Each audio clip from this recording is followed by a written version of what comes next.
Halo sahabatku. Selamat datang kembali di Cerita Momo, tempat di mana emosi kita diuji dan kisah-kisah tak terduga akan membuat jantungmu berdebar. Gimana kabar kalian hari ini? Semoga selalu baik dan penuh semangat ya. Sahabatku, pernahkah kamu membayangkan menikah dengan keluarga super kaya, tapi ternyata kekayaan itu datang bersama kesombongan yang tak tertahankan? Hari ini, kita akan menyelami kisah Dira, yang disambut bukan sebagai menantu, melainkan sebagai budak pribadi oleh ibu mertuanya yang angkuh, pemilik puluhan mobil mewah. Tapi tunggu dulu, siapa sangka, di tengah hinaan itu, sosok sederhana muncul dan menjawab dingin, "Aku ayah dari budak itu." Siapa sebenarnya ayah Dira? Kenapa wajah ibu mertua Dira seketika pucat pasi? Siap-siap menyaksikan plot twist paling epik yang akan mengguncang kursi keluarganya. Sebelum kita masuk ke dalam babak pertama yang penuh ketegangan, jangan lupa like video ini sampai merah. Subscribe channel Cerita Momo, agar kamu tidak ketinggalan setiap babak seru lainnya. Nyalakan juga lonceng notifikasi. Dan yang paling penting, komen di bawah, nama, asal kota, dan ketik, hadir. Ayo, kita mulai bab pertama. Tahan napasmu, sahabatku. Pernikahan Dira dan Kenan seharusnya menjadi puncak dongeng yang indah. Dira, seorang wanita muda dengan kesederhanaan yang membumi dan kecerdasan yang memikat, akhirnya resmi menjadi istri dari Kenan, pewaris tunggal keluarga Chandratama, sebuah dinasti bisnis yang kekayaannya sulit diukur dengan angka biasa. Di hari yang sakral itu, semua mata tertuju pada Dira. Bukan karena gaunnya yang mewah, Dira memilih gaun sederhana yang anggun, tetapi karena kontrasnya dirinya dengan kemegahan yang mengelilingi. Keluarga Kenan terkenal dengan arogansi yang setinggi langit dan kekayaan yang memusingkan. Mereka adalah pemilik sah dari setidaknya 30 mobil mewah yang tersimpan rapi di garasi bawah tanah, mulai dari merek-merek Eropa klasik hingga sport car terbaru. Tak hanya itu, mereka juga mengklaim memiliki 10 unit apartemen mewah di jantung kota, yang mereka anggap hanyalah properti sampingan. Semua kemewahan ini selalu dipamerkan secara terbuka, seolah-olah seluruh dunia harus tunduk pada dominasi finansial mereka. Setelah prosesi akad nikah yang sakral dan resepsi yang glamor namun terasa dingin, Dira dan Kenan memasuki kediaman utama keluarga Chandratama. Ini bukan sekadar rumah, melainkan sebuah mahakarya arsitektur yang menjulang angkuh di atas bukit, dikelilingi oleh taman yang sangat luas. Sejak Dira melangkahkan kaki di pintu gerbang utama yang terbuat dari besi tempa emas, ia merasakan aura yang berbeda. Ini adalah aura kekuasaan, keangkuhan, dan pengasingan. Langkah kaki Dira di lantai marmer Italia yang mengilat terasa begitu sunyi. Kenan berjalan di sampingnya, formal dan tegang, lebih terlihat seperti seorang manajer properti yang sedang memamerkan aset daripada seorang suami yang membawa pulang istrinya. Seluruh rumah didominasi oleh warna emas, perak, dan kristal, memberikan kesan glamor yang berlebihan, namun terasa hampa dan tanpa kehangatan. Tak lama setelah mereka tiba, Bu Anggi, ibu mertua Dira, muncul dari tangga besar yang melengkung indah. Bu Anggi adalah personifikasi dari arogansi yang berbalut barang-barang bermerek. Rambutnya disanggul tinggi, gaun sutra yang memeluk tubuhnya dihiasi perhiasan berlian yang berkilauan, membuat Dira seketika merasa seperti debu. Ekspresi Bu Anggi saat melihat Dira sama sekali tidak menyambut. Ada sorot mata tajam yang menilai, mengukur, dan meremehkan. Bu Anggi bahkan tidak repot-repot menyentuh atau memeluk menantu barunya. Ia hanya menganggukkan kepala sekilas, formalitas yang terasa dingin menusuk. "Kenan, ajak istrimu berkeliling. Dia harus tahu di mana letak dapur, ruang cuci, dan semua peralatan kebersihan. Wanita harus tahu tugasnya," kata Bu Anggi dengan nada suara yang meninggi, yang ditujukan ke Kenan, tapi seolah menghantam wajah Dira. Kenan tampak terkejut dengan nada bicara ibunya, tetapi ia hanya menunduk dan berbisik pelan. Dira mengamati interaksi itu. Kenan, pewaris dinasti kaya raya, ternyata hanyalah boneka yang diatur oleh ibunya.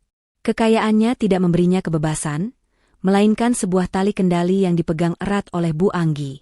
Dira berusaha tersenyum, menunjukkan ketenangan yang ia miliki. Ia menolak ajakan Kenan untuk tur keliling yang merendahkan itu. "Tidak perlu, Kenan. Saya bisa menemukan semua itu sendiri nanti. Kita istirahat saja," jawab Dira lembut, tetapi ada ketegasan di matanya yang membuat Kenan terdiam. Namun, Bu Anggi tidak membiarkannya lolos.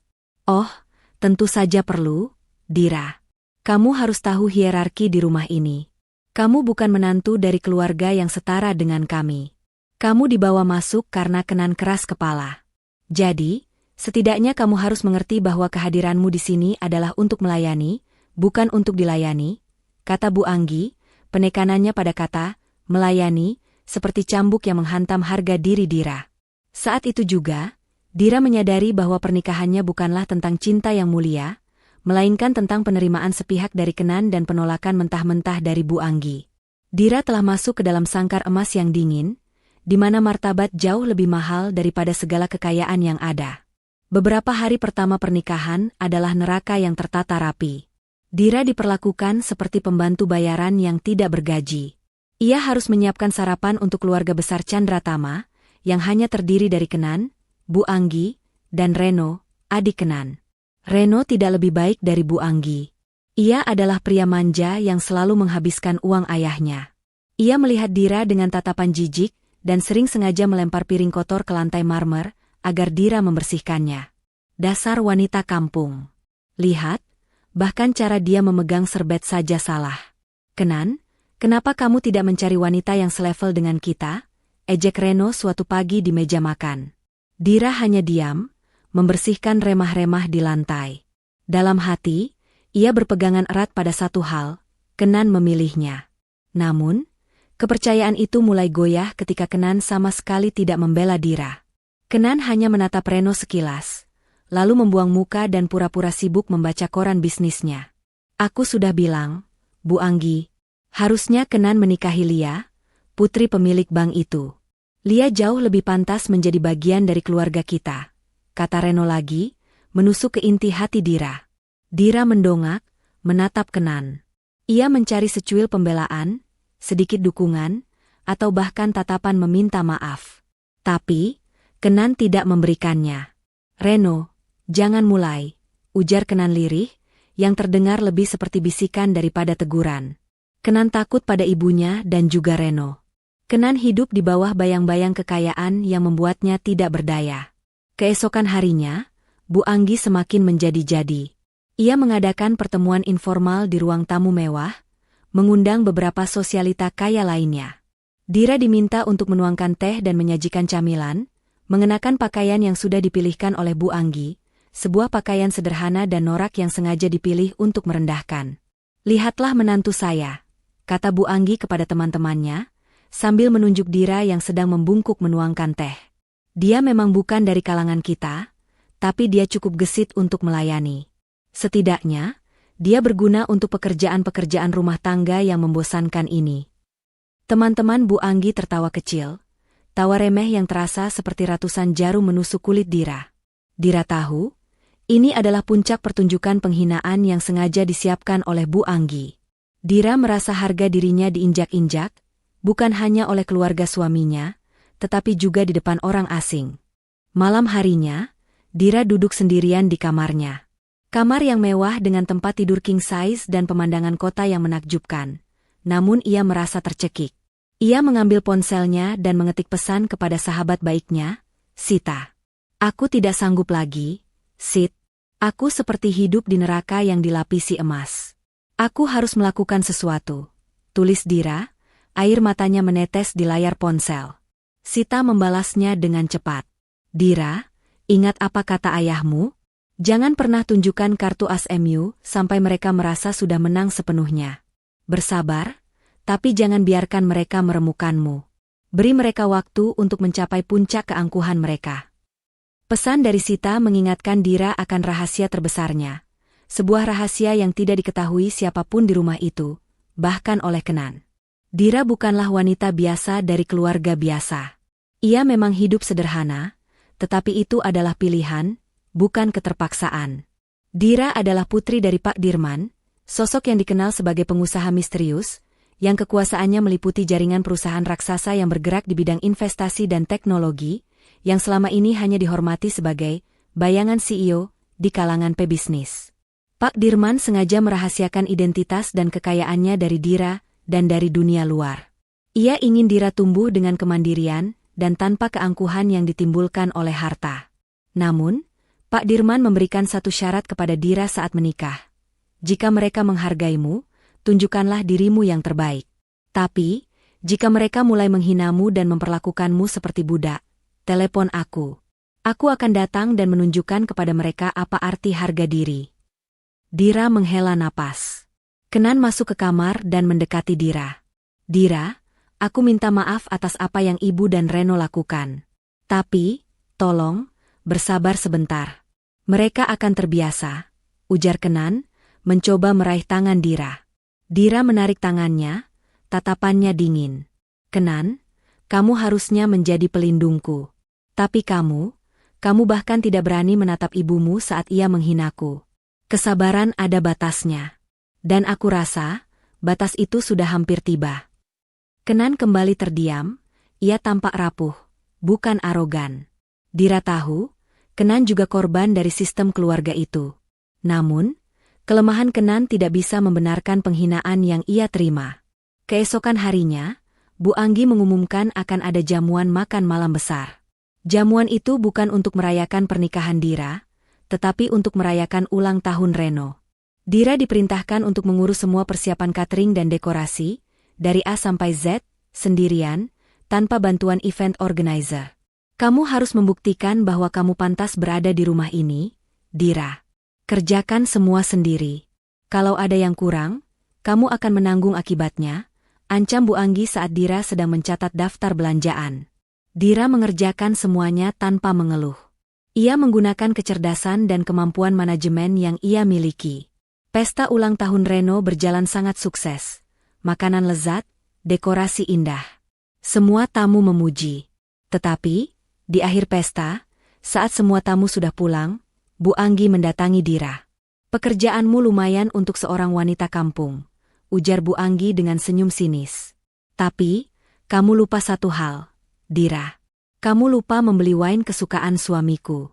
Aku sudah bilang, kamu tidak akan pernah bisa sempurna. Kamu memang hanya pantas menjadi budak. Reno tertawa terbahak-bahak mendengar kata-kata ibunya.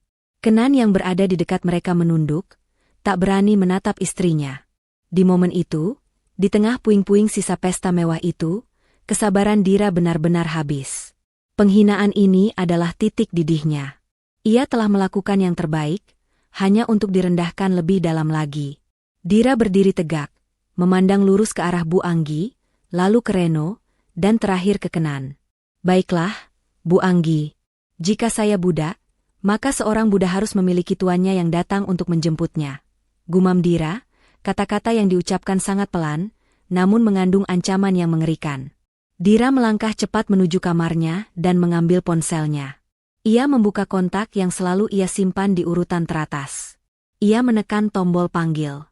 Telepon itu tersambung dalam 2 dering. Ayah, kata Dira dengan suara bergetar. Tolong, jemput aku. Aku sudah tidak sanggup lagi. Di ujung telepon, suara Pak Dirman terdengar tenang, tetapi memiliki otoritas yang tak terbantahkan.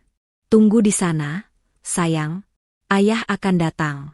Dan mereka akan tahu siapa yang berani menyebut putriku, budak. Dira mengakhiri panggilan. Ia kembali turun, duduk tenang di sofa ruang tamu, menanti kedatangan ayahnya. Ia menunggu saat Bu Anggi dan Reno kembali berkumpul untuk sesi penghinaan berikutnya, sesi yang akan segera diinterupsi oleh kenyataan yang paling mengejutkan dalam hidup mereka. Mereka sudah mencapai puncak keangkuhan mereka. Dan kini, saatnya mereka jatuh. Pintu penghinaan yang mereka buka akan menjadi pintu kehancuran mereka sendiri. Bu Anggi dan Reno kembali ke ruang tamu, siap melanjutkan penghinaan mereka. Lihat, dia masih duduk santai. Kenan, suruh istrimu membersihkan semua sisa makanan itu sekarang. Perintah Bu Anggi. Kenan bergerak ke arah Dira, ragu-ragu. Dira, tolong. Tiba-tiba, suara drum mobil yang sangat halus, tetapi bertenaga, terdengar dari luar gerbang. Ini bukan suara mobil Kenan, mobil Reno, apalagi mobil tamu-tamu biasa. Itu adalah suara yang berbeda, berwibawa, dan menghentak. Mobil itu berhenti tepat di depan pintu utama. Dira tersenyum tipis. Kurasa, tuanku datang, Bu Anggi. Bu Anggi mengerutkan kening. Tuanku, omong kosong apa ini? Siapa yang berani datang selarut ini? Dira tidak menjawab. Ia hanya terus menatap pintu utama yang sebentar lagi akan terbuka, membawa serta badai yang telah lama tertidur. Sosok yang akan muncul di balik pintu itu adalah kunci yang akan merobek tabir kesombongan keluarga Chandratama. Ketegangan di ruang tamu megah keluarga Chandratama mencekik. Bu Anggi, Reno, dan Kenan terpaku melihat Dira yang kini duduk tenang, seolah menunggu sebuah pertunjukan yang telah lama ia persiapkan. Dira menatap tajam pintu utama, yang sebentar lagi akan menjadi saksi bisu kehancuran arogansi mereka. Langkah kaki terdengar berat dan tegas di lantai marmer, berdentum seperti genderang perang. Pintu kayu jati berukiran mewah itu terbuka perlahan, dan seorang pria bertubuh tegap, dengan rambut memutih di pelipis, melangkah masuk. Pria itu mengenakan kemeja polos berwarna gelap dan celana bahan yang terlihat biasa saja, tanpa label merek mewah yang biasa dipamerkan oleh keluarga Chandratama. Namun, meskipun penampilannya sederhana, ia membawa aura kekuasaan yang tak terbantahkan, memancarkan ketenangan yang dingin dan otoritas yang mengintimidasi. Pria itu adalah Pak Dirman, ayah Dira. Bu Anggi adalah orang pertama yang bereaksi. Wajahnya yang tegang seketika berubah menjadi jengkel. Ia melihat penampilan Pak Dirman yang terlalu biasa untuk sebuah kediaman semewah itu. "Siapa Anda? Berani sekali masuk tanpa permisi selarut ini," bentak Bu Anggi, suaranya tajam dan dipenuhi nada meremehkan. "Satpam, kenapa Anda membiarkan orang asing masuk?" Reno, yang selalu mengikuti jejak ibunya, tertawa sinis. "Sepertinya ada pengemis yang tersasar, Bu. Mungkin dia mengira ini panti sosial." Pak Dirman tidak bergeming. Matanya yang tajam tertuju langsung pada Bu Anggi. Ada keheningan yang mencekam selama beberapa detik, keheningan yang terasa jauh lebih memekakan daripada bentakan Bu Anggi. Kenan hanya berdiri kaku di belakang ibunya, bingung dengan situasi yang tidak ia mengerti. Dira bangkit dari duduknya dan melangkah anggun menuju Pak Dirman. Di depan tatapan terkejut keluarganya, Dira memeluk ayahnya erat-erat. Pelukan itu adalah satu-satunya kehangatan yang Dira rasakan sejak ia menginjakan kaki di rumah itu. "Ayah," bisik Dira, "lega." "Putriku," jawab Pak Dirman, nada suaranya lembut hanya untuk Dira, namun segera berubah menjadi batu ketika ia menoleh ke arah Bu Anggi. Bu Anggi semakin marah melihat adegan itu. "Oh, jadi ini ayahmu, Dira? Pantas saja. Penampilannya, astaga. Hei, Pak Tua, ini bukan terminal. Cepat pergi sebelum saya panggil keamanan untuk menyeret Anda keluar." Bu Anggi menunjuk ke arah Pak Dirman dengan gestur menghina, jarinya yang dihiasi berlian seolah-olah menggariskan sebuah batas antara dirinya dan pria di depannya. Ia benar-benar telah mencapai puncak keangkuhannya. Pak Dirman, tanpa mengubah ekspresi wajahnya yang dingin, melangkah maju satu langkah. Langkah itu memutus jarak, mengikis kekuasaan Bu Anggi. Pak Dirman menatap Bu Anggi, matanya memancarkan peringatan yang tidak terbantahkan. "Anda tadi bilang apa?" tanya Pak Dirman, suaranya rendah dan mengancam, jauh dari amarah yang meluap-luap, namun justru karena itulah terasa sangat menakutkan. Bu Anggi, didorong oleh arogansi buta, mengulanginya. Ia menarik napas dalam-dalam, menegakkan punggungnya, dan melontarkan kalimat yang menjadi inti penghinaan Dira. "Saya bilang, pergi, atau Anda akan diseret keluar. Dan saya perlu mengingatkan Anda masuk rumah saya, di mana menantu saya, budak pribadi saya, sedang bertugas," seru Bu Anggi, menekankan kata, "budak pribadi," dengan nada kemenangan. Saat itulah badai meletus. Pak Dirman menghentikan Bu Anggi dengan sebuah kalimat balasan yang menusuk tepat di jantung kesombongan keluarga Chandratama. "Aku ayah dari budak itu," jawab Pak Dirman, suaranya kali ini lantang, bergema di seluruh ruangan luas itu, membuat kristal di lampu gantung bergetar pelan. Keheningan kembali datang, kali ini lebih lama dan lebih dalam. Bu Anggi, Reno, dan Kenan membeku di tempat. Mereka tidak menyangka bahwa orang asing ini akan mengaku sebagai ayah dari Dira, dan dengan bangga menyebut dirinya ayah dari budak. Bu Anggi tersadar dari keterkejutannya, wajahnya merah padam. "Anda bercanda? Kami ini keluarga Chandratama. Kami pemilik 30 mobil dan 10 apartemen. Siapa Anda berani berbicara seperti itu di rumah saya? Reno menyambar teleponnya, siap menelepon keamanan. Bu, biar saya panggil polisi saja. Namun, Pak Dirman mengabaikan mereka berdua. Ia berjalan perlahan, menyeberangi ruang tamu. Ia berhenti di depan sebuah lukisan besar koleksi Bu Anggi yang sangat dibanggakan. Lukisan yang dibeli dengan harga fantastis. Pak Dirman memandangi lukisan itu sekilas, lalu berbalik. Keluarga Chandratama? Ah, saya ingat. Pemilik pabrik tekstil yang hampir bangkrut 5 tahun lalu, kan? Keterkejutan kedua menghantam Bu Anggi. Bagaimana orang asing ini tahu detail sensitif masa lalu mereka? Bu Anggi langsung panik. Kebangkrutan itu adalah aib yang selalu mereka tutup-tutupi. Mereka berhasil bangkit bukan karena kepintaran mereka, melainkan karena suntikan dana besar dari investor anonim. Jaga bicaramu. Siapa Anda? Bu Anggi mulai kehilangan kendali, suaranya serak. Pak Dirman mengeluarkan sebuah kartu nama dari dompetnya yang terlihat usang. Ia meletakkannya di meja kaca di antara mereka. Kartu nama itu sangat sederhana, hanya bertuliskan satu nama, Dirman, tanpa gelar, tanpa jabatan, tanpa nama perusahaan. Namun, di sudut bawah terdapat sebuah logo kecil, logo yang sangat Bu Anggi kenali. Logo itu adalah simbol dari Imperium Group, sebuah konsorsium rahasia yang memiliki jejaring bisnis tak terbatas di Asia, perusahaan yang selama ini selalu mereka hormati dan takuti karena pengaruhnya yang mampu menggerakkan pasar modal hanya dengan satu keputusan.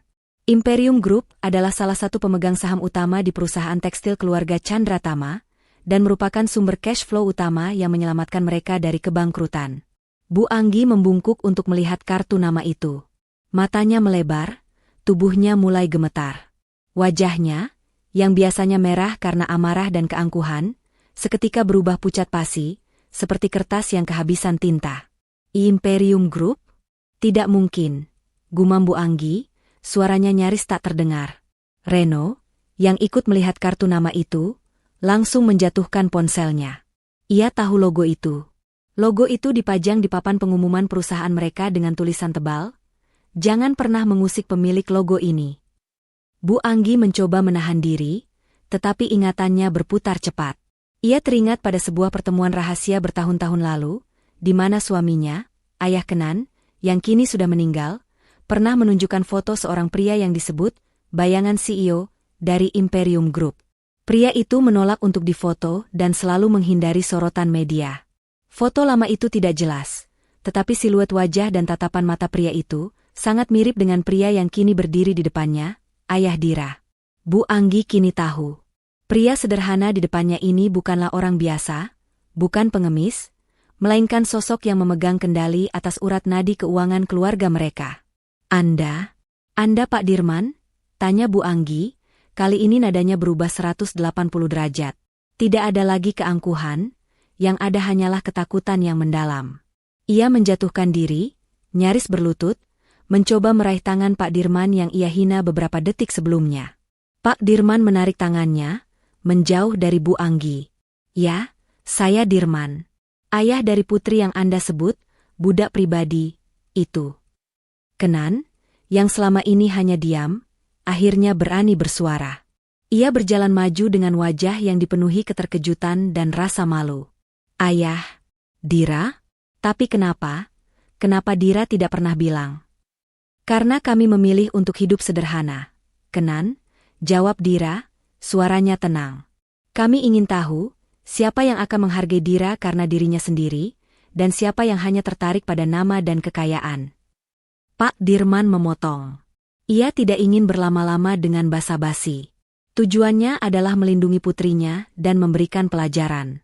Bu Anggi, dengarkan saya baik-baik, kata Pak Dirman, suaranya kini kembali tenang, namun setiap katanya terasa seperti palu yang menghantam. Keluarga Chandratama hidup hari ini karena dana dari Imperium Group. Kalian memamerkan 30 mobil dan 10 apartemen. Tapi tahukah Anda, kekayaan yang Anda sombongkan itu hanyalah sebagian kecil dari modal yang kami kelola? Mobil-mobil itu, apartemen itu, semuanya bisa saya beli tunai hanya dengan keuntungan harian salah satu perusahaan kecil saya. Bu Anggi terisak, rasa malu dan takut bercampur menjadi satu. Kekalahan ini terlalu telak. Semua keangkuhan yang ia bangun selama bertahun-tahun runtuh dalam sekejap mata. Reno, yang tadinya siap memanggil polisi, kini menundukkan kepala. Ia menyadari bahwa ia baru saja menghina putri dari orang yang bisa membuatnya kembali menjadi pengemis jalanan dalam semalam. Saya tidak peduli dengan kekayaan Anda, Bu Anggi, lanjut Pak Dirman. Saya hanya peduli pada martabat putri saya. Selama ini saya diam, membiarkan Dira beradaptasi. Tapi hari ini, Anda melewati batas. Anda menyebut putri saya budak. Maafkan saya, Pak Dirman. Saya tidak tahu. Saya benar-benar tidak tahu. Bu Anggi memohon, air mata buayanya mengalir deras. Ia sudah membayangkan semua asetnya disita, semua kontrak bisnis dibatalkan, dan nama baiknya hancur. Pak Dirman mengabaikan permohonan itu. Ia menoleh ke Kenan. Kenan, kamu harus memilih. Kamu memilih ibumu dan semua kekayaan semu ini, atau kamu memilih istrimu, Dira. Jika kamu memilih ibumu, maka hari ini juga, kami akan menarik semua investasi. Perusahaanmu akan bangkrut, semua asetmu akan disita oleh bank yang saya kenal baik pemiliknya, dan kamu akan kembali ke titik nol, kata Pak Dirman, suaranya tanpa belas kasihan. Kenan terpaku. Ia menatap ibunya yang menangis ketakutan, lalu menatap Dira yang berdiri tegak di samping ayahnya. Kenan menyadari bahwa ia telah kehilangan segalanya karena kelemahan dan ketakutannya sendiri. Saya memilih Dira, jawab Kenan, suaranya serak. Ia melangkah mendekati Dira. Dira, saya tahu saya pengecut, tapi saya sungguh mencintaimu. Tolong, jangan tinggalkan aku. Dira menatap mata Kenan. Ia melihat kejujuran, tetapi juga melihat kelemahan yang terlalu besar. Dira tahu, ini bukanlah akhir, melainkan awal dari babak baru yang harus ia tentukan sendiri. Ia menoleh ke Pak Dirman. Ayah, aku sudah membuat keputusanku. Dira kembali menatap Bu Anggi, Reno, dan Kenan. Aku bukan budak kalian. Aku putri dari orang yang bisa membeli dan menjual semua kesombongan kalian dalam 1 menit, kata Dira tegas. Dan karena kalian telah melukai harga diriku, aku akan pergi. Dan aku tidak akan pergi sendirian. Kehadiran Pak Dirman telah mengubah ruang tamu megah itu menjadi arena persidangan yang dingin. Udara yang semula dipenuhi arogansi Bu Anggi kini sesak dengan ketakutan. Setelah Dira menyatakan bahwa ia akan pergi dan tidak sendirian, sorot mata Bu Anggi, Reno, dan Kenan tertuju padanya. Mereka menanti langkah Dira selanjutnya, langkah yang akan menentukan nasib kekaisaran palsu mereka. Kamu tidak bisa pergi, Dira. Kenan adalah suamimu. Kami adalah keluarga. Bu Anggi memohon, suaranya parau, melupakan sejenak puluhan mobil mewah dan apartemen yang ia banggakan. Martabatnya sudah hancur, dan kini ia berjuang mempertahankan kekayaannya. Keluarga? Dira membalas, suaranya tenang namun menusuk. Keluarga tidak menghina. Keluarga tidak memperlakukan orang lain seperti budak. Bu Anggi, Anda telah membeli kehancuran Anda sendiri dengan setiap kata hinaan yang Anda lontarkan padaku. Dira kemudian menoleh ke Pak Dirman. Ayah, tolong urus semua yang harus diurus. Aku hanya ingin keluar dari rumah ini secepatnya. Pak Dirman mengangguk. Ia tidak perlu berbicara banyak. Kehadirannya sudah lebih dari cukup. Pak Dirman mengeluarkan ponselnya dan menelepon seseorang. Ia berbicara dengan bahasa yang formal dan kode-kode bisnis yang hanya dipahami oleh orang-orang di lingkaran elit. Ya, tarik semua support dari PT Chandra Tama. Beri mereka waktu 24 jam untuk melunasi semua utang obligasi yang jatuh tempo hari ini. Ya, termasuk semua dana kelolaan di properti-properti yang disewakan atas nama Bu Anggi. Mulai sekarang, perintah Pak Dirman, suaranya datar dan final. Mendengar kata-kata itu, Bu Anggi menjerit tertahan. Reno tersentak, wajahnya semakin pucat. Mereka tahu betul apa artinya, tarik semua support. Itu berarti keran uang yang selama ini mengalir deras, yang membuat mereka mampu membeli dan menyombongkan puluhan mobil dan apartemen, akan ditutup total. Utang-utang yang selama ini mereka abaikan karena yakin akan ada dana talangan dari Imperium Group, kini akan jatuh tempo dalam 1 hari. Tidak. Pak Dirman, jangan. Kenan, lakukan sesuatu. Kamu suaminya, bujuk istrimu. Bu Anggi histeris, beralih menyerang Kenan. Kenan yang semula berdiri kaku, tiba-tiba ambruk di sofa. Ia memegang kepalanya, seolah baru menyadari bahwa kemewahan yang ia nikmati selama ini adalah ilusi, gelembung yang kini pecah. Dira, please jangan lakukan ini. Aku akan berubah. Aku akan lindungi kamu. Aku minta maaf. Aku akan bilang ke ibu untuk minta maaf padamu. Kenan memohon. Dira menatap Kenan dengan rasa kasihan yang tulus. Kenan, permintaan maafmu tulus. Aku tahu itu. Tapi sudah terlambat. Pengkhianatan terbesar bukanlah dari ibumu, melainkan dari dirimu sendiri yang membiarkan aku diinjak-injak. Kamu hanya ingin melindungiku setelah kamu tahu siapa ayahku. Dan itu bukan cinta sejati. Itu hanyalah ketakutan akan kehilangan kekayaan. Bu Anggi, dalam keputusasaannya, berlari ke arah Dira. Kamu wanita licik. Kamu berpura-pura miskin. Kamu merusak hidup anakku.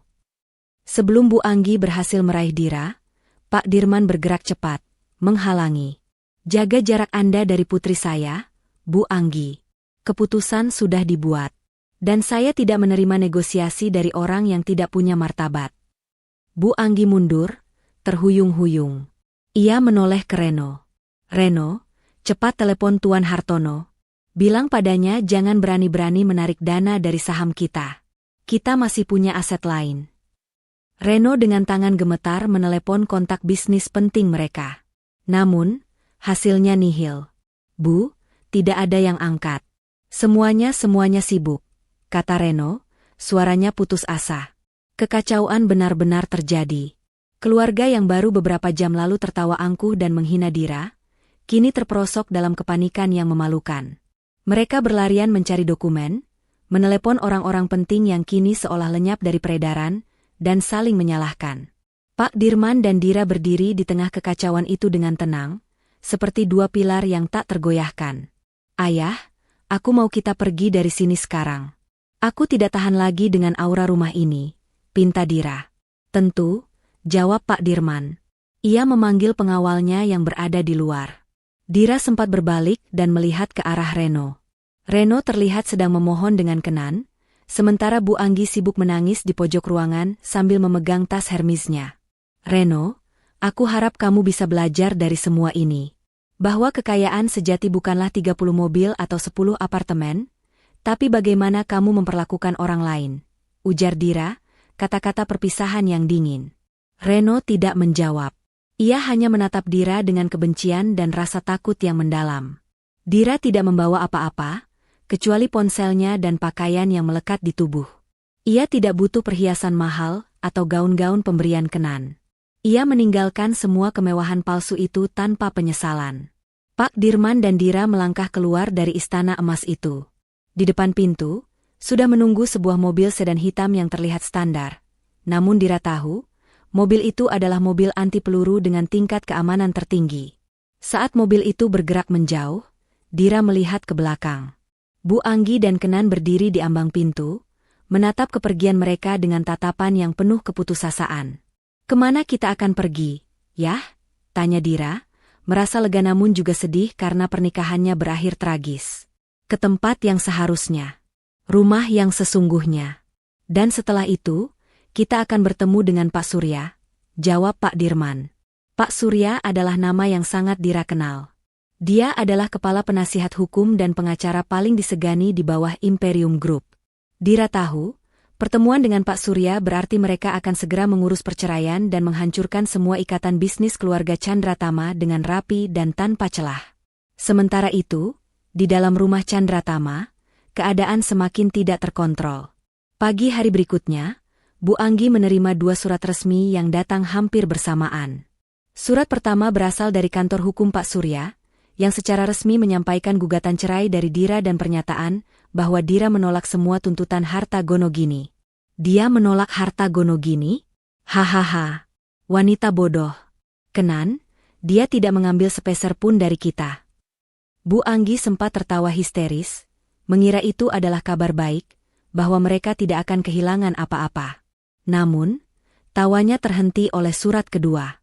Surat itu datang dari bank investasi, menyatakan bahwa seluruh aset perusahaan Chandratama yang diagunkan kepada bank, termasuk 3 unit apartemen mewah dan 7 mobil koleksi mereka, telah disita efektif pada hari itu juga karena gagal bayar obligasi yang jatuh tempo 24 jam setelah Pak Dirman memberi perintah penarikan support.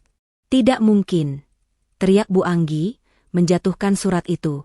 Reno yang baru bangun tidur dan masih linglung, melihat surat itu. Apa yang terjadi, Bu? Kenapa ada penyitaan? Ini semua ulah wanita itu. Dira, dia bukan hanya pergi, dia menghancurkan kita. Dia tahu semua kelemahan keuangan kita. Bu Anggi menangis meraung-raung, kini menyadari bahwa penolakan Dira atas harta Gonogini bukanlah kebodohan, melainkan sebuah deklarasi perang yang elegan. Dira tidak perlu merebut harta mereka. Dira bisa menghancurkan sumber harta mereka. Kekacauan terus berlanjut sepanjang hari. Telepon dari kolega Kenan, dari kepala pabrik, dari manajer bank, semua mengabarkan hal yang sama, kejatuhan finansial yang cepat dan brutal. Kenan yang menyaksikan kehancuran ini dari dekat, akhirnya berhadapan dengan ibunya. Ibu, ini semua karena ibu. Karena keangkuhan ibu. Ayah Dira sudah memperingatkan, tapi ibu terus saja menghina Dira. Sekarang, kita kehilangan segalanya. Tidak hanya 3 mobil dan 3 apartemen, Bu. Pabrik kita, saham kita, semua anjlok. Kenan membentak ibunya, untuk pertama kalinya dalam hidupnya. Bu Anggi menampar Kenan. Kamu bodoh. Seharusnya kamu mengendalikan istrimu. Seharusnya kamu yang menahannya. Sekarang kita akan jadi apa? Kita akan jadi gembel. Reno yang panik, berlari ke garasi bawah tanah, memeriksa koleksi mobil mewah mereka. Ternyata, mobil-mobil yang diagunkan oleh bank sudah dipasangi stiker penyitaan. 7 dari 30 mobil yang mereka sombongkan telah disita. Reno kembali ke rumah dengan wajah penuh air mata. Bu, mobil sport merahku. Mobil favoritku, sudah ditempel stiker penyitaan. Situasi berubah drastis. Keluarga yang semalam suntuk menyombongkan kekayaan mereka, kini hidup dalam ketakutan akan kehilangan segalanya. Sementara itu, Dira sudah berada di kediaman rahasia ayahnya, sebuah villa yang terletak di pegunungan, jauh dari hiruk-pikuk kota. Tempat itu sederhana, namun memiliki keamanan berlapis dan teknologi canggih. Dira bertemu dengan Pak Surya, pengacara ayahnya. Pak Surya menjelaskan semua langkah hukum yang sudah diambil untuk memastikan Dira bebas sepenuhnya dari segala ikatan dengan keluarga Chandratama. Nona Dira, dengan penolakan Anda atas harta Gonogini, kita mempercepat proses perceraian. Dan dengan langkah cepat Pak Dirman menarik semua investasi, kita memberi mereka pelajaran yang setimpal. Mereka akan hancur, bukan karena Anda menginginkan uang mereka, tapi karena mereka menghina Anda. Jelas Pak Surya. Dira menghela napas. Aku hanya ingin keadilan, Pak Surya. Dan aku ingin membuktikan kepada mereka bahwa martabat jauh lebih berharga daripada semua mobil dan apartemen yang mereka miliki. Malam itu, Dira tidur nyenyak untuk pertama kalinya dalam pernikahan singkatnya. Ia tidak lagi mendengar bentakan Bu Anggi, tidak lagi mencium aroma parfum mewah yang memualkan, dan tidak lagi merasakan tatapan meremehkan. Di luar, Pak Dirman sedang menyusun strategi baru. Surya, pastikan kekalahan mereka tidak total. Biarkan mereka punya sedikit sisa, cukup untuk mereka memulai hidup baru. Tapi jangan biarkan mereka kembali ke titik semula dengan mudah. Mereka harus merasakan bagaimana rasanya menjadi orang biasa. Perintah Pak Dirman kepada Pak Surya. Pak Dirman tidak ingin membalas dendam secara brutal. Ia ingin memberikan pelajaran yang mendalam tentang kerendahan hati dan pentingnya martabat. Dan kini, babak pertama dari kehancuran itu telah selesai. Kekacauan di rumah keluarga Chandratama telah mencapai titik stabil yang menyakitkan.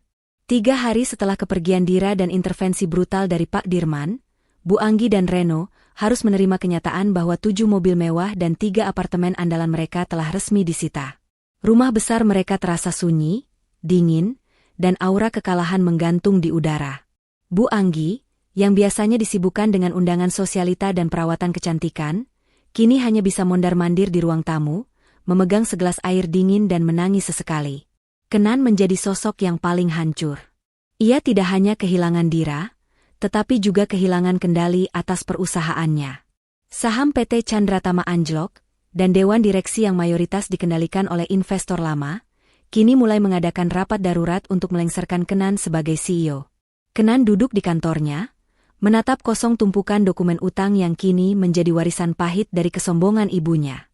Ini semua tidak adil, teriak Bu Anggi suatu sore kepada Kenan dan Reno, yang sedang mencoba mencari solusi dari tumpukan tagihan. Wanita itu, Dira, dia pasti sengaja. Dia merencanakan semua ini. Kita harus mendapatkan dia kembali, Kenan. Ibu, Dira sudah mengajukan gugatan cerai. Dan kita berhadapan dengan Pak Dirman. Kita tidak bisa melakukan apa-apa secara hukum, jawab Kenan, suaranya lemah dan penuh keputusasaan. Hukum bisa diakali. Dengarkan Ibu, Bu Anggi berkata, matanya menyala dengan harapan palsu. Dira menolak harta Gonogini, kan? Itu berarti dia masih peduli padamu, Kenan. Dia hanya ingin kita memohon. Kita harus berpura-pura jatuh miskin, Kenan. Kita harus menunjukkan penyesalan yang mendalam. Kita harus memanggilnya kembali, mengatakan bahwa kita sudah berubah, dan memintanya membatalkan perceraian. Reno setuju dengan ide licik itu. Ya, Kenan, cepat datangi dia. Minta maaf, berlututlah, katakan bahwa kamu akan memilih dia. Setelah dia kembali, kita bisa memanfaatkannya untuk mendapatkan support ayahnya lagi. Begitu bisnis kita aman, kita bisa membuangnya. Kenan mendengarkan rencana busuk itu dengan hati yang berat. Sebagian dirinya memang masih mencintai Dira, tetapi sebagian besar dirinya didorong oleh naluri bertahan hidup yang egois. Ia tahu, satu-satunya jalan keluar dari jurang kehancuran ini adalah melalui Dira. Ia harus mendapatkan kembali Dira dan ayahnya. Kenan mencoba menghubungi Dira, tetapi nomor Dira telah diganti. Ia mencoba menghubungi Pak Dirman, tetapi hanya tersambung ke operator.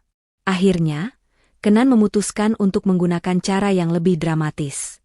Pagi itu, Kenan pergi ke kantor hukum Pak Surya. Ia sengaja menunggu di lobi dan meminta bertemu dengan Dira. Tentu saja, permintaannya ditolak mentah-mentah oleh asisten Pak Surya. Kenan tidak menyerah.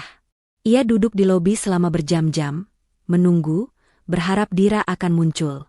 Sementara itu, Dira berada di sebuah kompleks kantor modern milik Imperium Group, yang sangat dirahasiakan lokasinya. Ia tidak hanya menyembunyikan diri, tetapi juga memulai pekerjaan barunya.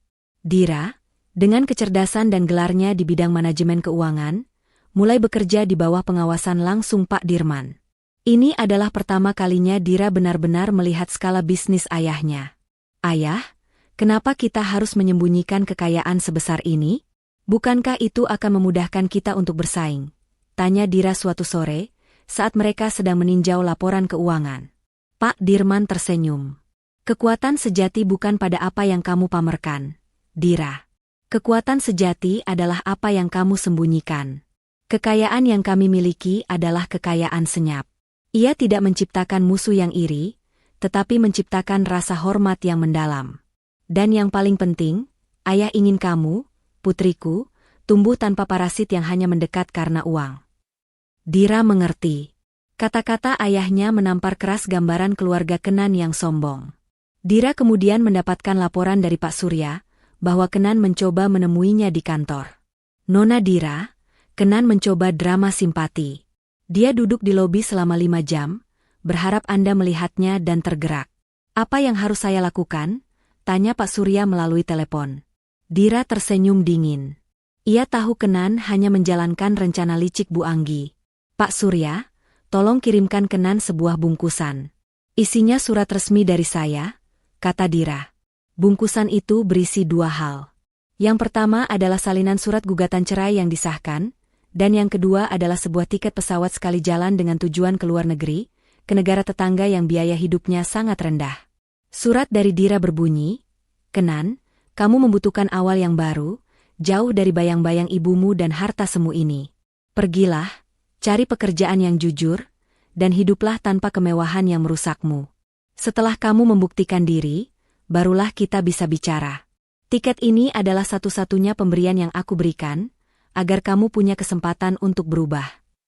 Kenan menerima bungkusan itu dan merasa hancur.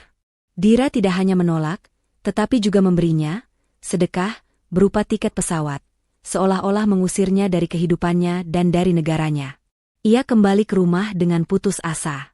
Bagaimana, Kenan? Bagaimana? Apakah Dira tergerak? Tanya Bu Anggi, cemas. Kenan melempar bungkusan itu ke meja. Bu Anggi membuka dan melihat isinya. Tiket pesawat? Dia mengusirmu, Kenan? Wanita itu benar-benar kejam, jerit Bu Anggi. Dia tidak kejam, Bu.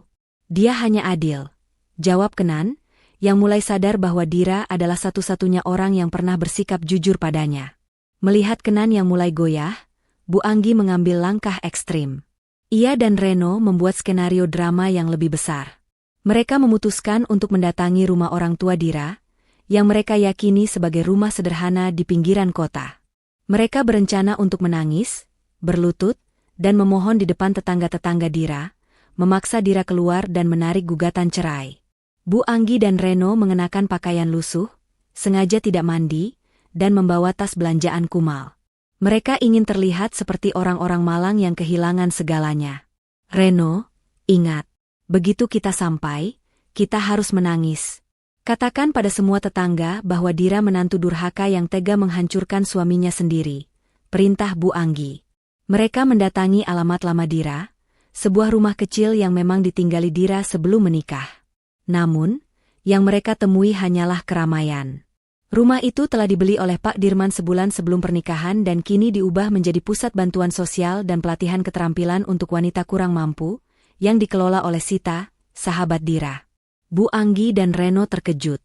Sita. Mana Dira? Mana orang tuanya? Tanya Bu Anggi, wajahnya bingung. Sita menatap Bu Anggi dan Reno dengan senyum sinis. Oh, Anda Bu Anggi dan Reno? Dira? Dia sedang sibuk mengelola miliaran dana di Imperium Group. Anda ingin bertemu? Silakan buat janji, tapi jadwalnya padat. Sita melihat penampilan mereka yang lusuh.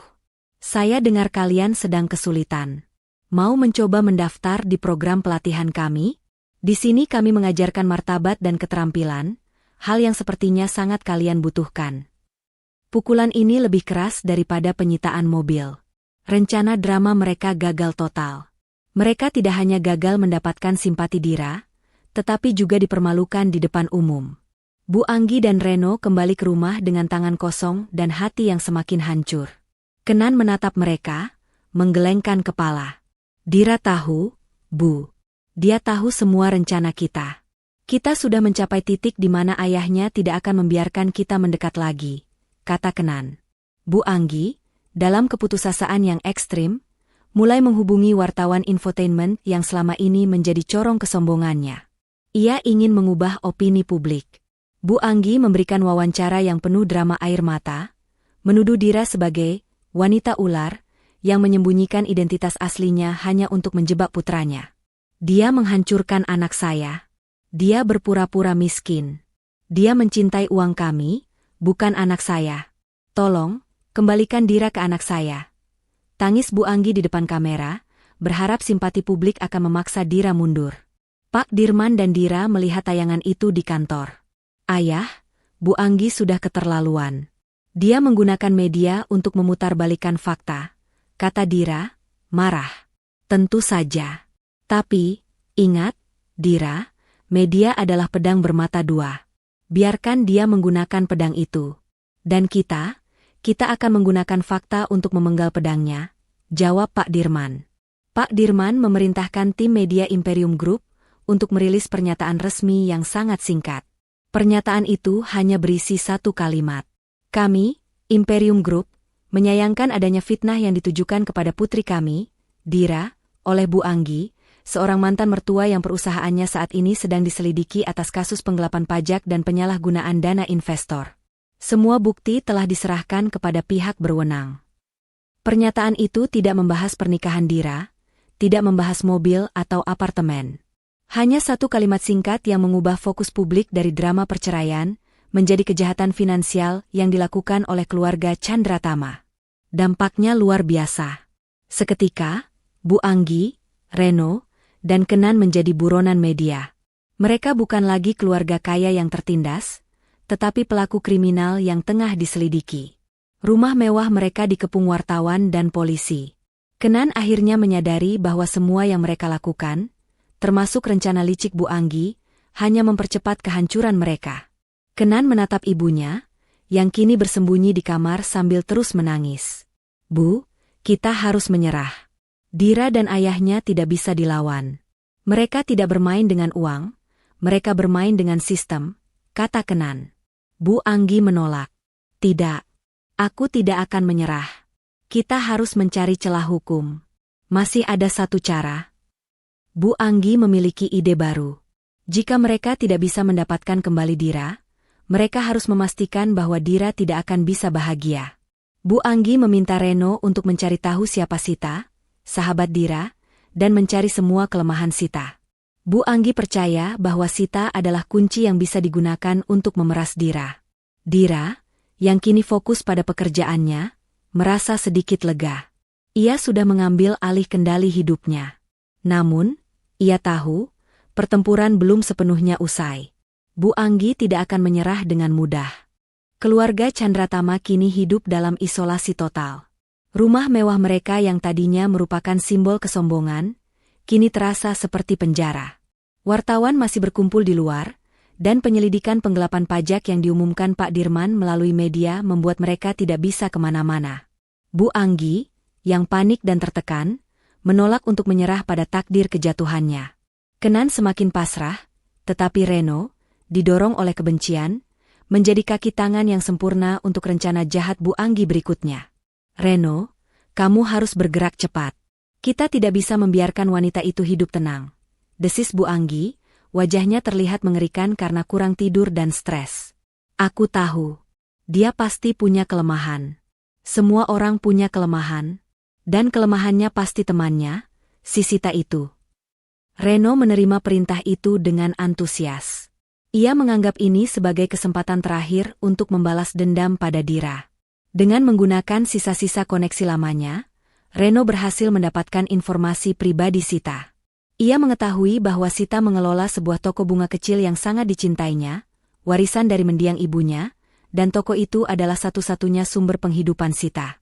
Reno menyusun rencana yang licik dan pengecut. Ia tidak berani berhadapan langsung dengan Dira atau Pak Dirman, jadi ia memilih untuk menyerang dari belakang. Rencana Bu Anggi dan Reno adalah menciptakan masalah besar bagi toko bunga Sita, membuatnya bangkrut, dan kemudian menggunakan Sita sebagai sandera emosional untuk memeras Dira. Malam harinya, Reno menyelinap keluar rumah. Ia menyewa beberapa preman bayaran dengan uang tunai terakhir yang ia miliki. Misinya, menghancurkan toko bunga Sita secara diam-diam. Tepat saat toko Sita tutup, para preman itu beraksi. Mereka merusak instalasi listrik, memecahkan kaca jendela, dan menghamburkan stok bunga segar Sita yang baru saja datang. Ini bukanlah perampokan biasa, melainkan serangan terencana yang bertujuan untuk melumpuhkan bisnis kecil itu. Keesokan paginya, Sita terkejut melihat toko bunganya berantakan total. Ia menangis histeris. Bisnis itu adalah segalanya baginya. Ia segera menelepon Dira. Dira sedang berada di kantornya saat menerima kabar itu. Mendengar suara Sita yang menangis, Dira seketika dipenuhi amarah. Amarah itu bukan ditujukan pada kerugian finansial, tetapi pada upaya jahat Bu Anggi yang menyentuh orang yang ia sayangi. Dira tahu ini pasti ulah Bu Anggi atau Reno. Hanya mereka yang punya motif sekeji itu. "Sita, tenang. Jangan sentuh apapun. Aku akan mengirim seseorang sekarang," perintah Dira, suaranya dingin dan penuh janji pembalasan. Dira segera memanggil Pak Surya. "Pak Surya, tolong kirim tim keamanan terbaik ke toko Sita. Cari setiap sidik jari, setiap petunjuk, dan periksa CCTV di sekitar lokasi. Pastikan pelakunya tertangkap dan dihukum seberat-beratnya. Dan kirimkan tim renovasi untuk memperbaiki toko Sita dalam waktu 24 jam. Tak hanya itu, Dira juga menelepon Pak Dirman. "Ayah, Bu Anggi sudah melewati batas. Dia menyerang Sita. Aku ingin ayah memberikan pelajaran yang tidak akan pernah ia lupakan." Pak Dirman, yang sangat menyayangi Dira, merasa amarah yang sama. Ia tahu, menyerang orang yang dicintai Dira adalah kesalahan fatal. "Dira, kali ini ayah akan bertindak lebih jauh. Bukan hanya penarikan investasi, tapi pengamanan penuh, kata Pak Dirman. Pak Dirman segera memerintahkan tim keamanannya untuk melacak preman yang disewa Reno. Dalam hitungan jam, tim elit Pak Dirman berhasil menangkap para preman itu. Dengan intimidasi yang efektif dan tawaran imbalan yang menggoda, para preman itu dengan cepat mengakui bahwa mereka disewa oleh Reno Chandratama. Bukti rekaman percakapan dan transfer uang pun didapatkan. Di sisi lain, Bu Anggi dan Reno merasa senang. Bu, toko bunga itu pasti hancur total. Sita pasti menangis darah. Sekarang kita bisa menekan Dira. Coba hubungi dia lagi, kata Reno, merasa menang. Bu Anggi mencoba menghubungi Dira menggunakan nomor asing, dan kali ini, Dira mengangkatnya. Halo, Dira. Kudengar temanmu sedang mendapat masalah. Toko bunganya kasihan sekali. Bu Anggi berkata dengan nada mencibir, penuh kepuasan jahat. Bu Anggi, apa maumu? Tanya Dira, suaranya tenang. Mudah saja. Batalkan gugatan cerai. Suruh ayahmu mengembalikan semua investasi kami. Atau, kau tahu apa yang akan terjadi pada toko temanmu itu selanjutnya? Ancam Bu Anggi. Ancaman yang lucu, Bu Anggi, jawab Dira. Anda mengira ini adalah drama murahan di mana Anda bisa mengendalikan saya dengan ancaman kekerasan? Anda salah besar. Tepat saat Bu Anggi hendak melanjutkan ancamannya, bel rumah mewah keluarga Chandratama berbunyi nyaring. Bu Anggi mengakhiri panggilan dengan bingung dan berjalan ke pintu. Yang ia lihat bukanlah wartawan, melainkan seorang perwira polisi senior yang didampingi oleh beberapa petugas, dan di belakang mereka berdiri Pak Surya. Kami datang untuk Kenan Chandratama dan Reno Chandratama, kata perwira polisi itu dengan nada resmi. Atas tuduhan keterlibatan dalam kasus perusakan properti dan pengancaman. Wajah Bu Anggi kembali pucat pasi. Kali ini, kepucatannya lebih parah dari sebelumnya. Ia tidak menyangka Dira akan bereaksi secepat dan seakurat itu. Apa maksud Anda? Ini tidak mungkin. Ini fitnah, teriak Bu Anggi. Kami punya bukti rekaman dan pengakuan dari para pelaku perusakan, yang menyebutkan nama Bapak Reno Chandratama sebagai orang yang menyewa mereka. Kata Pak Surya, menampakkan senyum kemenangan yang dingin. Reno, yang mendengar keributan itu, mencoba melarikan diri melalui pintu belakang, tetapi di sana sudah menunggu beberapa pengawal berpakaian preman yang merupakan tim cadangan Pak Dirman. Reno ditangkap dan diserahkan kepada polisi. Kenan, yang pasrah, menyerahkan diri, meskipun ia tidak terlibat dalam rencana perusakan toko bunga itu, ia tetap menjadi tersangka karena keterlibatannya dalam masalah finansial perusahaan. Saat polisi membawa Reno dan Kenan pergi, Bu Anggi menjerit histeris.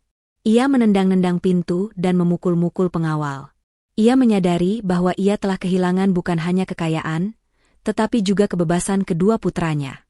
Dira, kamu iblis. Kamu menghancurkan kami, teriak Bu Anggi, suaranya pecah. Di tempat lain, Dira menerima laporan dari Pak Surya bahwa Kenan dan Reno sudah ditahan. Nona Dira, Reno dijerat kasus perusakan dan pengancaman, yang ancaman hukumannya cukup berat. Kenan ditahan sebagai saksi kunci untuk kasus penggelapan pajak. Ini adalah pukulan telak yang akan mengamankan posisi kita, lapor Pak Surya. Terima kasih, Pak Surya, kata Dira, lega. Dan Sita, bagaimana kabarnya? Toko bunga Nona Sita sudah selesai direnovasi. Bahkan, Pak Dirman memerintahkan untuk menambahkan sistem keamanan yang paling canggih dan mengisi kembali seluruh stok bunga dengan bunga-bunga impor terbaik. Toko itu kini lebih indah dari sebelumnya, lapor Pak Surya. Dira tersenyum. Ayahnya selalu tahu bagaimana cara melindungi orang-orang yang dicintainya. Ia menelepon Sita. Toko bungaku seperti baru lagi, Ra, bahkan lebih bagus. Terima kasih banyak. Sita menangis, tapi kali ini tangisan bahagia. Tidak masalah, Sid. Sekarang kamu aman. Bu Anggi tidak akan bisa menyentuhmu lagi, jawab Dira. Di saat bersamaan, Dira menerima telepon dari Pak Dirman. Dira, mereka sudah ditahan. Tapi Bu Anggi tidak akan tinggal diam. Dia akan menggunakan media lagi, dia akan mencoba memutarbalikkan fakta, mengatakan bahwa dia adalah korban dari pengusaha kejam dan menantu durhaka, kata Pak Dirman memperingatkan. Aku tahu, Ayah. Tapi aku sudah siap, kata Dira. Dira tahu, Bu Anggi tidak akan pernah berhenti. Dan Dira juga tidak akan mundur. Ini bukan lagi tentang perceraian, ini tentang prinsip dan martabat. Dira kemudian bertemu dengan Sita. Ia ingin memastikan bahwa Sita benar-benar aman. Saat bertemu, Sita memberikan Dira sebuah buket bunga mawar putih. Ini bunga mawar paling murni, Ra. Seperti hatimu. Kau bisa saja membalas kejahatan dengan kejahatan, tapi kau memilih keadilan, kata Sita. Aku tidak memilih balas dendam, Sid. Aku memilih keadilan. Dan aku ingin Bu Anggi tahu, bahwa kekuasaan ayahku tidak digunakan untuk pamer, tapi untuk melindungi, jawab Dira. Bu Anggi, yang kini sendirian di rumah besar yang sunyi, mencoba menghubungi pengacara, tetapi semua pengacara top yang pernah mereka andalkan menolak kasusnya setelah tahu mereka harus berhadapan dengan Imperium Group dan Pak Dirman. Tidak ada yang berani mengambil risiko untuk melawan The Shadow CEO. Bu Anggi akhirnya menyewa pengacara kelas 2 dengan sisa uang tunainya. Pengacara itu memberinya saran yang mengerikan. Bu Anggi harus menjual rumah megah mereka untuk membayar uang jaminan yang sangat tinggi dan biaya hukum yang terus membengkak. Bu Anggi kembali menangis. Rumah yang menjadi simbol keangkuhannya, yang selama ini ia gunakan untuk menghina Dira, kini harus dijual untuk menyelamatkan anak-anaknya. Kehancuran finansial keluarga Chandratama kini lengkap, didorong oleh kesombongan Bu Anggi sendiri. Dira, dengan dukungan penuh ayahnya, mulai menyusun strategi baru. Ini bukan hanya tentang kemenangan di pengadilan, tetapi tentang bagaimana ia bisa menutup babak ini dengan martabat tinggi. Setelah penahanan Kenan dan Reno, keheningan di rumah keluarga Chandratama benar-benar memekakkan. Bu Anggi kini sendirian di tengah kemewahan yang terasa kosong. Rasa takut telah menggantikan arogansi. Pengacara yang ia sewa, seorang pria bernama Haris dari firma kecil, menyarankan satu hal yang paling Bu Anggi takuti. Menjual aset utama, yaitu rumah mewah mereka, simbol keangkuhan yang selama ini ia gunakan untuk merendahkan Dira. Bu Anggi, kita tidak punya pilihan. Uang jaminan untuk Reno sangat besar karena kasus perusakan dan pengancaman, apalagi dengan keterlibatan Kenan dalam penyelidikan pajak. Anda harus menjual rumah ini untuk mendapatkan dana segar. Jelas Haris, nada suaranya tegas. Bu Anggi menolak mentah-mentah. Tidak. Rumah ini warisan. Rumah ini adalah lambang status kita. Tidak mungkin. Namun, ancaman kehilangan putranya memaksa Bu Anggi menghadapi kenyataan. Semua rekeningnya telah dibekukan, dan ia hanya memiliki sisa uang tunai yang sangat terbatas. Setelah berhari-hari menimbang dan menangis, Bu Anggi akhirnya setuju. Pengacara Haris segera mengurus penjualan rumah. Karena kondisi pasar yang sensitif akibat skandal Chandratama, rumah itu harus dijual dengan harga diskon besar-besaran. Bu Anggi merasa terhina. Simbol kebesarannya kini harus dijual murah, seolah-olah seluruh dunia menertawakannya. Sementara proses penjualan berjalan, Bu Anggi mencoba cara lain untuk mendapatkan simpati dan membalikkan keadaan. Ia memutuskan untuk menjadi korban di mata publik, memanfaatkan media yang dulu ia gunakan untuk memamerkan kekayaan. Bu Anggi mengadakan konferensi pers dadakan di depan rumahnya sebelum rumah itu resmi terjual. Ia tampil lusuh, mengenakan pakaian sederhana, dan sengaja tidak merias diri. Di depan kamera, Bu Anggi menangis histeris. Saya adalah korban. Saya adalah ibu yang dihancurkan oleh menantu saya sendiri. Dira adalah wanita ular yang menyembunyikan identitasnya, yang bekerja sama dengan ayahnya, seorang pengusaha kejam yang ingin menguasai seluruh aset kami. Bu Anggi berseru, air matanya membanjiri pipi.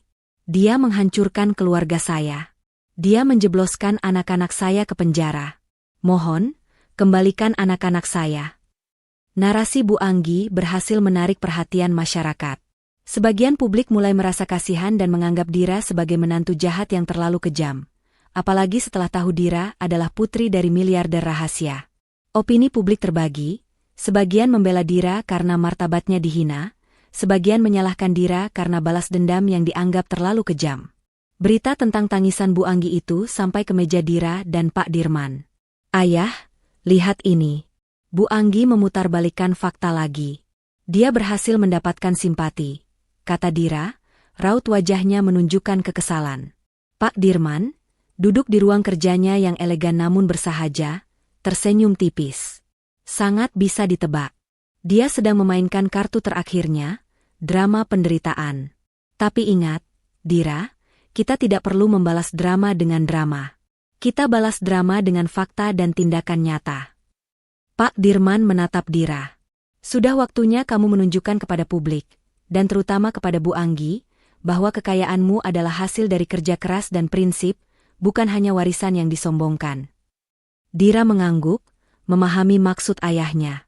Selama beberapa hari terakhir, Dira bekerja keras di Imperium Group, memimpin sebuah proyek investasi besar yang selama ini dirahasiakan. Proyek ini adalah investasi pembangunan fasilitas pendidikan dan kesehatan di daerah-daerah terpencil, menggunakan dana sosial yang dikelola Imperium Group.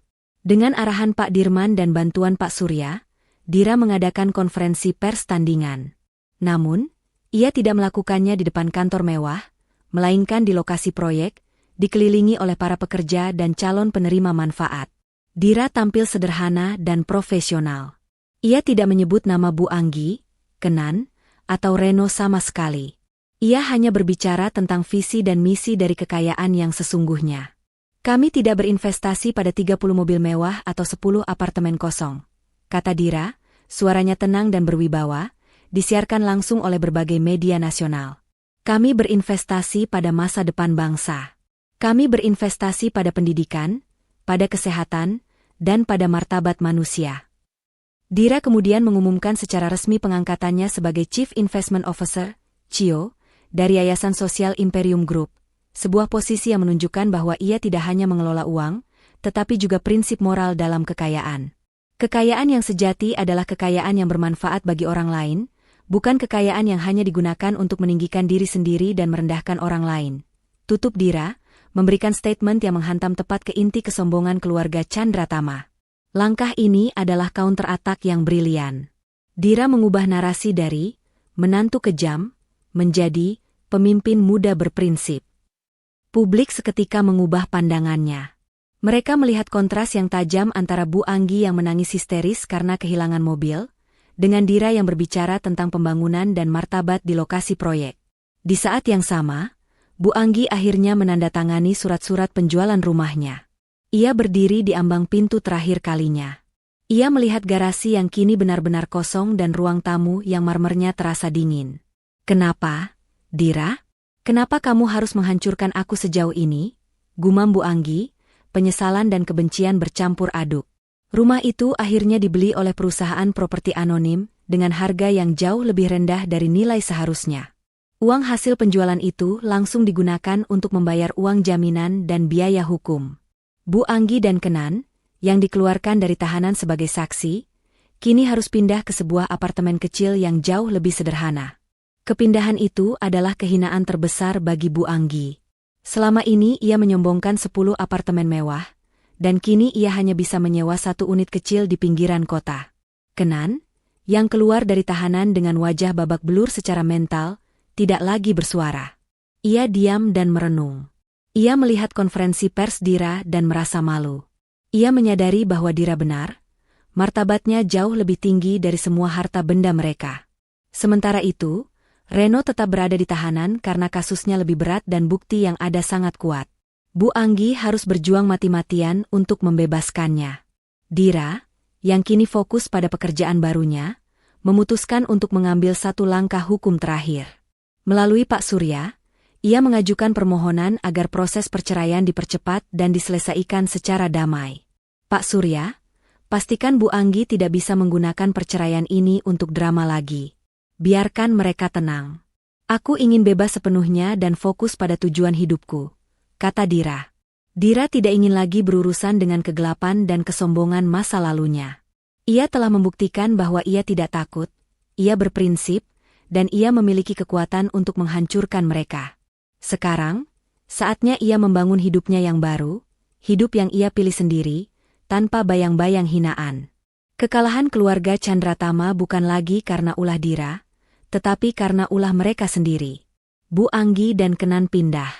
Mereka meninggalkan rumah mewah itu dengan koper-koper usang, tanpa mobil mewah, dan tanpa kemewahan lain. Mereka memulai hidup dari nol, hidup yang sangat bertolak belakang dengan apa yang mereka sombongkan.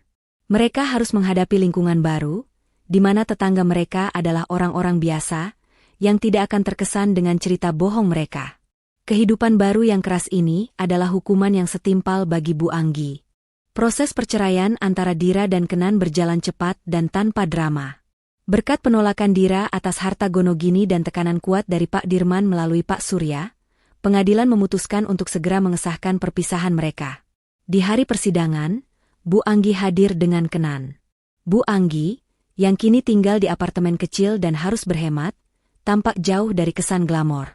Kenan terlihat lesu, matanya menunjukkan penyesalan yang mendalam.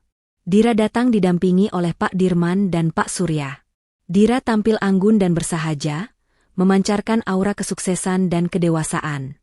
Pertemuan di pengadilan adalah yang terakhir kalinya mereka berempat berhadapan. Saya tidak menuntut apa-apa. Saya hanya ingin mengakhiri ikatan ini, ujar Dira di depan hakim, suaranya mantap dan tegas.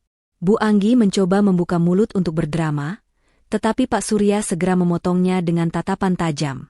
Bu Anggi, yang kini sudah takut berurusan dengan hukum, hanya bisa terdiam dan menunduk. Ia akhirnya menyadari bahwa semua ancaman dan kesombongannya telah berakhir. Hakim mengabulkan gugatan cerai Dira. Secara resmi, Dira bebas dari bayang-bayang keluarga Chandratama. Setelah putusan dibacakan, Dira menatap Kenan. Ada kesedihan di matanya, tetapi tidak ada penyesalan. Kenan, aku harap kamu menemukan kedamaian dan tujuan hidupmu yang sejati, bisik Dira sebelum berbalik dan pergi bersama ayahnya. Kenan terpaku.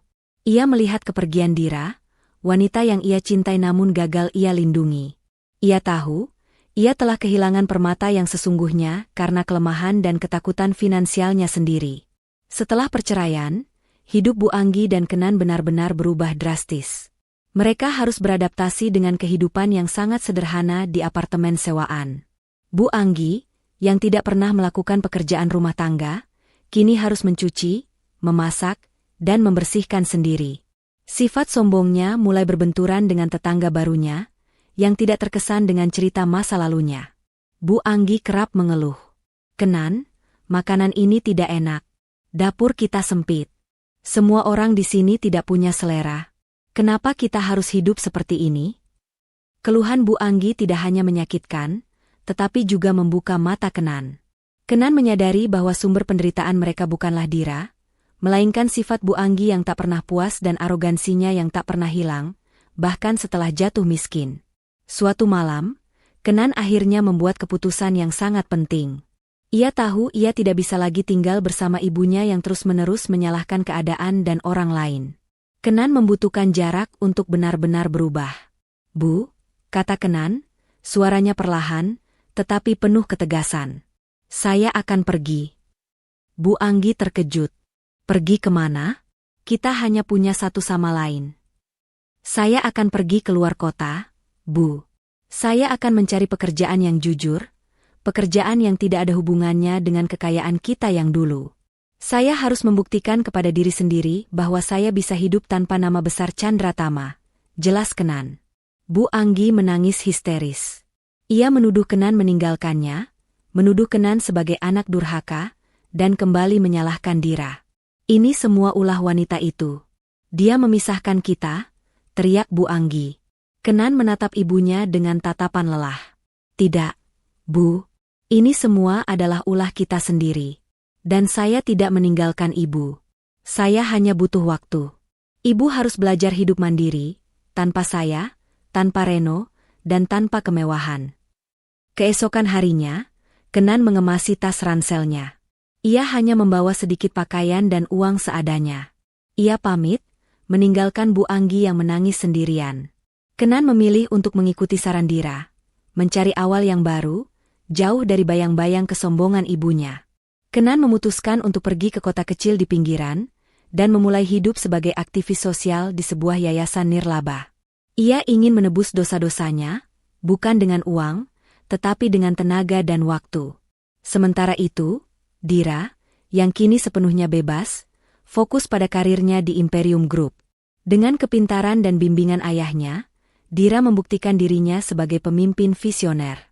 Posisi barunya sebagai Chief Investment Officer berhasil membawa dampak positif pada proyek-proyek sosial ayahnya, menjadikannya sorotan positif di kalangan pengusaha muda yang berintegritas. Dira telah mendapatkan mahkota sejati yang ia cari, martabat, integritas, dan kesuksesan yang dibangun atas dasar kebaikan. Babak baru kehidupannya dimulai dengan penuh harapan dan makna. Setelah kepergian Kenan, Bu Anggi benar-benar sendirian di apartemen kecil yang ia sewa. Kehidupan barunya sangat kontras dengan masa lalu. Ia harus berjuang dengan pekerjaan rumah tangga yang ia benci, dan menghadapi isolasi sosial yang menyakitkan. Tidak ada lagi teman sosialita yang mau mendekat, takut tercoreng oleh skandal keuangannya. Bu Anggi mencoba mencari pekerjaan, tetapi keahliannya seumur hidup hanyalah mengelola pesta dan memamerkan kekayaan. Setiap wawancara kerja yang ia hadiri selalu berakhir dengan penolakan. Harga dirinya yang masih tersisa membuatnya sulit menerima pekerjaan kasar atau pekerjaan yang dianggapnya di bawah standar. Keterbatasan finansial dan hilangnya Reno, yang masih dalam penahanan, membuat tekanan mentalnya mencapai puncaknya. Bu Anggi seringkali menangis. Ia mulai menyalahkan dirinya sendiri, meskipun hanya sesaat. Kebanyakan, ia tetap menyalahkan Dira dan Pak Dirman atas semua kemalangannya. Di sisi lain, Kenan memulai kehidupan yang benar-benar berbeda. Ia bekerja di yayasan nirlaba di daerah pedesaan. Ia belajar hidup dengan gaji sederhana, makan makanan lokal, dan melakukan pekerjaan fisik yang tidak pernah ia sentuh sebelumnya. Ia mengajar anak-anak sekolah dan membantu membangun fasilitas umum. Awalnya Kenan sangat kesulitan. Ia sering lelah dan frustrasi. Namun, seiring berjalannya waktu, Kenan mulai menemukan makna yang hilang dalam hidupnya. Ia menemukan kebahagiaan dalam senyum tulus anak-anak dan rasa terima kasih dari masyarakat. Kenan menyadari bahwa kekayaan material yang dulu ia sombongkan tidak pernah memberinya kepuasan sebesar ini. Ia kini benar-benar menjadi pribadi yang lebih baik, lebih sabar, dan lebih rendah hati. Kenan sesekali menelepon Bu Anggi, tetapi setiap pembicaraan selalu berakhir dengan Bu Anggi yang mengeluh dan memintanya pulang. Kenan tahu, ia harus menjaga jarak sampai ibunya benar-benar berubah. Sementara itu, Dira, di bawah bimbingan Pak Dirman, terus bersinar di Imperium Group. Ia berhasil meluncurkan program investasi sosial berskala nasional yang mendapat pujian dari pemerintah. Media masa kini menjulukinya sebagai The Queen of Principle, karena pendekatannya yang mengutamakan integritas dan kebermanfaatan, jauh dari kesan pamer atau arogansi. Pak Dirman bangga melihat putrinya tumbuh menjadi pemimpin yang kuat. Dira tidak hanya menggunakan kekayaan ayahnya, tetapi juga menggunakan kecerdasannya untuk memberikan dampak positif. Dira kadang-kadang mendengar kabar tentang Kenan melalui Sita, yang sesekali mengecek informasi tentang Kenan melalui koneksi lama. Dira tahu Kenan sedang berjuang untuk berubah. Ia merasa lega, setidaknya perpisahannya telah mendorong Kenan ke jalan yang lebih baik. Di akhir bab 8, Bu Anggi mendapat kabar buruk. Pengacara Haris mengabarkan bahwa upaya banding untuk Reno gagal. Reno harus menjalani hukuman penjara. Kabar ini menghantam Bu Anggi seperti palu godam. Ia kini benar-benar sendirian, tanpa uang, tanpa rumah, dan tanpa kedua putranya. Keterpurukan Bu Anggi telah mencapai titik terendah. Kabar penahanan permanen Reno menghancurkan Bu Anggi sepenuhnya. Ia kini benar-benar kehilangan pegangan hidup. Di tengah kesendirian dan kemiskinan di apartemen kecilnya, Bu Anggi akhirnya mencapai titik di mana ia tidak lagi menyalahkan Dira atau Pak Dirman, melainkan dirinya sendiri. Ia merenungkan semua kata-kata hinaan yang pernah ia lontarkan, semua pamer kekayaan yang sia-sia, dan semua keangkuhan yang telah merusak keluarganya. Penyesalan sejati mulai tumbuh di hatinya. Bu Anggi mencoba menghubungi Kenan, tetapi Kenan, yang kini benar-benar fokus pada pekerjaan sosialnya, hanya menerima panggilan Bu Anggi seminggu sekali. Bu Anggi menceritakan betapa ia merindukan Kenan, dan betapa ia menyesali semua perbuatannya di masa lalu. Untuk pertama kalinya, Bu Anggi tidak mengeluh tentang kemiskinan, melainkan tentang kesalahannya sebagai seorang ibu. Di tempat lain, Dira sedang mempersiapkan acara peluncuran besar-besaran untuk program sosial terbarunya. Saat memeriksa daftar tamu, Dira melihat nama Kenan. Pak Dirman sengaja mengirim undangan kepada Kenan, sebagai pengakuan atas perubahan putranya. Dira juga menerima laporan dari Pak Surya, bahwa Bu Anggi kini hidup dalam kesulitan nyata, dan telah menunjukkan tanda-tanda penyesalan. Pak Dirman, yang selalu mengawasi, Telah meminta Pak Surya untuk memastikan Bu Anggi tidak kelaparan. Namun tanpa sepengetahuan Bu Anggi. Dira terkejut, ayahnya tidak sekejam yang ia kira. Ayah, kenapa ayah masih mempedulikannya setelah semua yang dia lakukan? Tanya Dira.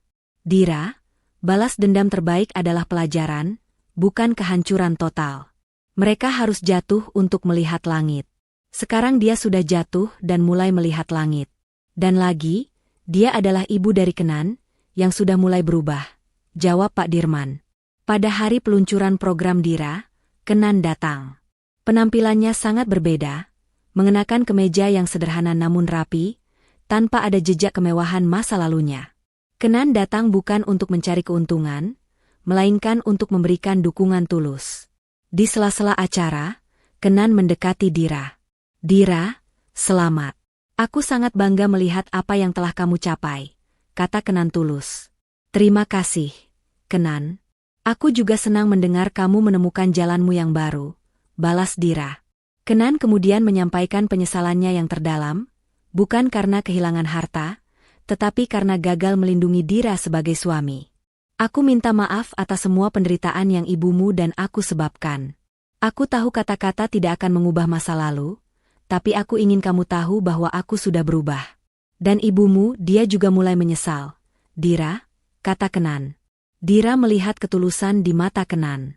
Ia memaafkan Kenan. Aku sudah memaafkanmu, Kenan. Pergilah dan terus lakukan kebaikanmu. Kenan berpamitan, melanjutkan pekerjaannya di yayasan. Setelah Kenan pergi, Dira menemui ayahnya. Ayah, aku ingin melakukan sesuatu untuk Bu Anggi. Aku tidak ingin dia hidup dalam penderitaan terus-menerus. Aku ingin memberinya kesempatan, bukan uang, kata Dira. Dira memutuskan untuk menggunakan koneksinya di program sosial. Ia menawarkan Bu Anggi pekerjaan di pusat bantuan sosial yang dikelola Sita. Pekerjaan itu sederhana, melayani, dan membutuhkan kerendahan hati, hal-hal yang paling Bu Anggi hindari dulu. Ini adalah kesempatan terakhir baginya untuk membuktikan bahwa ia benar-benar berubah. Bu Anggi terkejut menerima tawaran pekerjaan dari Dira. Pekerjaan sebagai staf administrasi di pusat bantuan sosial, tempat yang dulu ia pandang rendah. Ia tahu, Dira memberikan ini bukan karena kasihan, tetapi karena Dira melihat ada sedikit harapan dalam penyesalan yang ia tunjukkan. Ini adalah kesempatan terakhirnya untuk menebus dosa. Bu Anggi menerima tawaran itu. Hari-hari awal bekerja sangat sulit. Bu Anggi, yang terbiasa memerintah, kini harus melayani, berinteraksi dengan orang-orang yang kurang beruntung, dan menerima perintah dari Sita. Namun, seiring berjalannya waktu, Bu Anggi mulai menemukan kepuasan yang berbeda. Ia belajar mendengarkan, belajar berempati, dan yang paling penting, belajar bekerja keras tanpa mengandalkan nama besar. Sita, yang awalnya waspada, melihat perubahan tulus pada Bu Anggi. Sita menyadari bahwa orang bisa berubah, asalkan diberi kesempatan. 3 tahun kemudian, waktu telah berlalu. Dira berada di puncak karirnya. Ia memimpin Imperium Group ke tingkat global, menggunakan kekayaan senyap ayahnya untuk menciptakan dampak sosial yang masif. Dira telah menjadi ikon integritas dan kekuatan wanita. Kenan melanjutkan pekerjaan sosialnya. Ia menjadi direktur sebuah yayasan nirlaba dan dikenal sebagai sosok yang berdedikasi. Ia menemukan kebahagiaan dalam kesederhanaan dan pelayanan.